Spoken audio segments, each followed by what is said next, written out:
Oh my God. It's a surreal feeling. We did it. We did it! Oh my God, we did it. The Boston Celtics year after year over the last decade have went through so much heartbreak and were so close so many times to getting to their ultimate goal. But they did what many teams were unable to do in staying patient in their dynamic duo of Jayson Tatum and Jaylen Brown. And now they reap the ultimate reward of winning an NBA championship. So let's go all the way back to the start of things when Jaylen Brown got drafted in 2016. The Celtics had the 3rd pick, and when they saw he was still on the board, they of course had to take him with no hesitation. There were some knocks on his game, like the lack of left hand that everyone still talks about, but the Boston front office and coaching staff felt that they could develop him into the superstar that his ceiling was. So now the Celtics had their cornerstone shooting guard to build around, but what confused a lot of people is how after a winning season and getting the same 3rd overall pick again in 2018 from the 76ers, why they took Jayson Tatum, who had a very similar play style to Brown, out of Duke. But Boston saw the vision, and they really felt like this was the duo to build around for the future. The roster turnover continued with the culmination of a long-term pursuit of Gordon Hayward. With Hayward in the fold, that meant all of the team's free agents had to go. Multiple key contributors from 2017 were renounced. As a part of his cap space maneuvering, Ainge also traded the longest tenured Celtic, Avery Bradley, to the Detroit Pistons for Marcus Morris and his slightly smaller salary.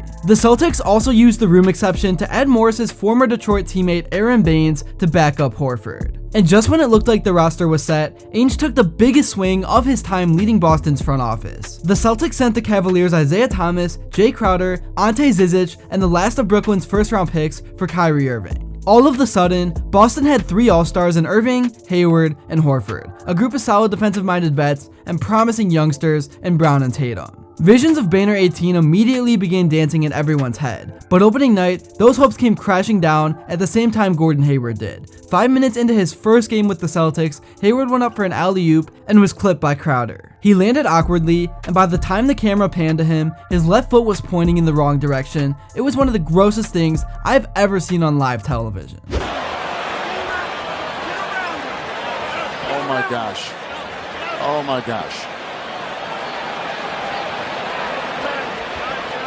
The Celtics ended up rallying to make it a competitive game, but lost in Cleveland. The next night, they dropped their home opener to the Milwaukee Bucks. It looked like a promising season was derailed as soon as it started. After a day off to regroup, Brad Stevens led his troops to their first win of the season on October 20th at the 76ers. And it'd be over a month before Boston would lose again. The Celtics won 16 straight games. All of a sudden, the questions were, just how good are these Tatum and Brown kids? And maybe we're better off going with Baines starting. Irving was dazzling, he was providing everything Thomas did, and sometimes more. Horford's calm demeanor and all-around game was brilliant. Tatum and Brown made mistakes young players make, but infused youthful energy on a nightly basis. Smart, Morris, Baines, and Rozier formed the backbone of a tough team. They'd happily knock you down and let you know that there was more of that coming. In late January, early February, Irving missed a few games with knee soreness. It popped back up a month later in early March. Irving missed another game, played the next one, and then a few nights later, exited after just 16 minutes against Indiana. We didn't know it right then, but Irving's season was over. The hardware in his knee from a previous surgery needed to be removed. The procedure ended Irving's first season in Boston after just 60 games. Still, in the playoffs, this group of scrappy upstarts were challenged by the Milwaukee Bucks in the first round. Each team won all the games on their home floor, ending with the Celtics rolling over the Bucks in Game 7 in Boston. Terry Rozier played the best basketball of his time in green in those wins over Milwaukee. The second round featured a test from the division rival Sixers. Boston won their first 2 at home, and Game 3 was a classic battle. Boston was up by 2 points with 1.7 seconds to play, and this happened. Here's Bellinelli, catch and shoot, and it's good! They rule it a 2, and we're going to overtime. To see if the call on the floor was correct. Bellinelli made the shot, but he tied the game, not won it. That confetti dropped too early and gave Boston renewed life. The Celtics took a commanding 3-0 series lead with an overtime win. 2 games later, Boston closed it out at home. So then Boston would be taking on LeBron James and the Cleveland Cavaliers. Really, they were just facing LeBron and a bunch of role players because LeBron was that team. But there's a reason why LeBron is the greatest player of all time, and this was one of the most special individual seasons we have ever seen. But despite losing the series, the Celtics did force it to a Game 7 at home, and Jayson Tatum was able to do this to LeBron. Tatum drives down and throws it down! Wow! Anyways, moving on to 2019, the Celtics still had very high expectations with Kyrie coming back healthy. They were a stacked team, and before the season, Terry Rozier said, "We feel like we have arrived or something, like we won something." Before the start of the season, teams know that. People are talking about us every time you turn on the TV, so that's going to motivate them to beat us. Second string, third string, it doesn't matter who it is. So we have to stay grounded and go back to playing Boston Celtics basketball and who we are instead of thinking we're above everybody. This season ended up being very event-filled, and even though Boston won a lot of games, Kyrie promised he would come back, and we of course know that he didn't. You guys will have me back. I plan on re-signing here next year. Boom! So.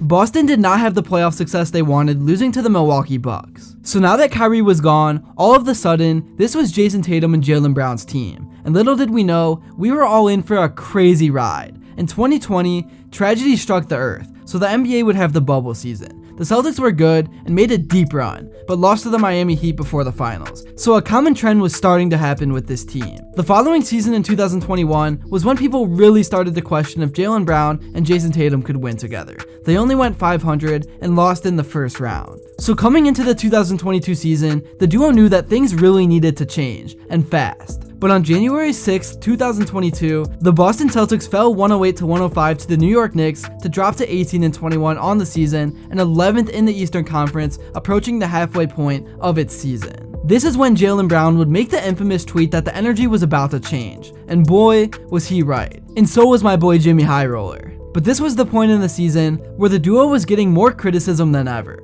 The Celtics would finish 51-31 and would make it all the way to the finals in an incredible run, but they would lose to the Warriors, who revived their dynasty with the likes of Curry and Jordan Poole leading the way. So going into 2023, it was the same thing. The Celtics were a great team, but the only thing missing on Jayson and Jaylen's resume was a championship. The Celtics had another great regular season, but lost to the Miami Heat in Game 7 after going down 3-0 and then winning 3 straight, then getting smoked in Game 7. This was when the criticism was at an all-time high for this team. But the Celtics just kept grinding through it all and kept the same core together. And Brad Stevens, who was now working in the front office, brought in Kristaps Porzingis and Drew Holiday, who both ended up being glue guys, as we all know. And the Celtics would have another great season in 2024, but this time, they would get back to the finals, and would win it all in 5 games against the Dallas Mavericks. And Jayson and Jaylen were just filled with emotion, because it all really set in and how much they had to go through to get to this point. That's all I have to say for this video. Please make sure to like and subscribe if you enjoyed. Thanks so much for watching, and until next time, I will see you all later.